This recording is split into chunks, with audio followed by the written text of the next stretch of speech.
94% of the Nigerian population is exposed to air pollution, and that's according to the World Health Organization. And what is air pollution? It is the contamination of the indoor or outdoor environment by any chemical, physical, or biological agent. Now, dealing with this is imperative because air pollution damage costs about 1% post of gross national income.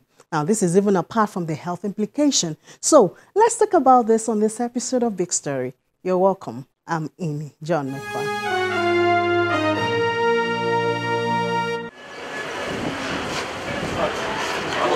White ceilings with black edges, electric wires covered with black fumes, brightly colored walls that have lost its shine. These are the disadvantages of sharing a common wall with an abattoir, and it's the plight of the residents of Moke Oyeledun Estate in Fagba, New Okwalba in Agege area of Lagos.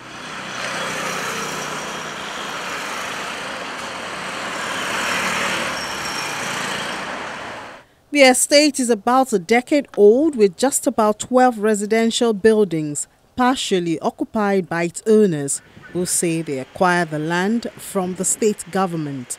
Now, some of the tenants do not want to come to this area again. You know that some of us are the landlords. We don't have any means of livelihood. This is the only means of our livelihood.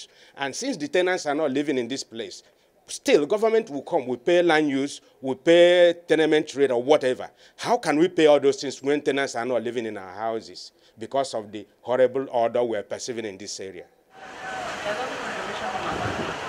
I wish you would be here between the hours of 6, 7, 8 in the night. You will see what we are talking about. You will not be able to see somebody few meters away from you because of the thick smoke, thick smelly smoke emanating from that abattoir. Look at this place.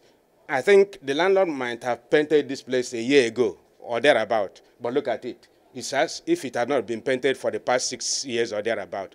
Look at my hand. Just look at this place.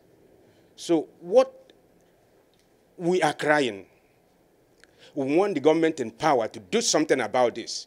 It is either they recite this abattoir to somewhere or they stop the way they operate. I had, last time I read what they call Pomo factory here.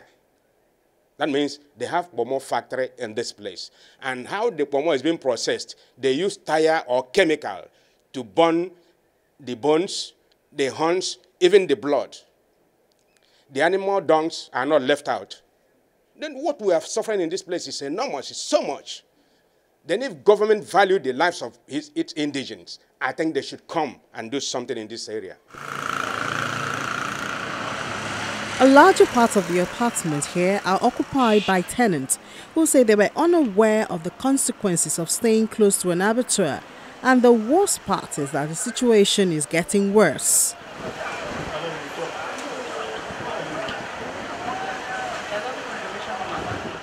I moved into this house 2016 when I just got married. And the first thing I noticed was that the house was really black because nobody had taken the apartment at first. And I was wondering what was happening. But I didn't get any information from anybody, so we paid for the house and we moved in. After some days, I noticed this terrible smoke. You know, it's just gushing into the apartment. And the worst of it is that on this street, we live at the last house, very close to the abattoir. And you can imagine how the smoke comes in every day. We have to lock the windows, our doors. We practically lock everywhere.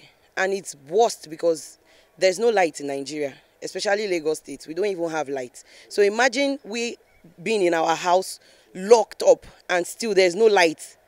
The worst of all is in the night.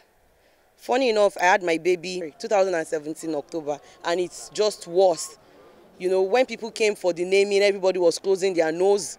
They were so angry that how would we come here to take an apartment? I'm like, we don't know about it. My mother-in-law stayed for just 1 month and she ran away. Throughout, she was complaining.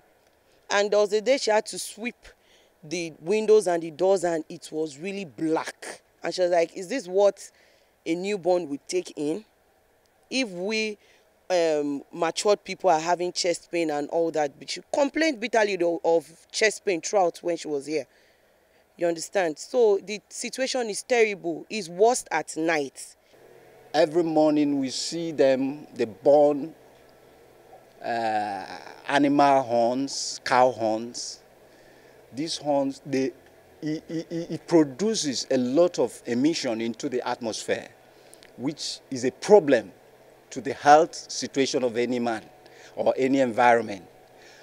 Not only that, you see them, they cook the blood sort of to get animal feeds.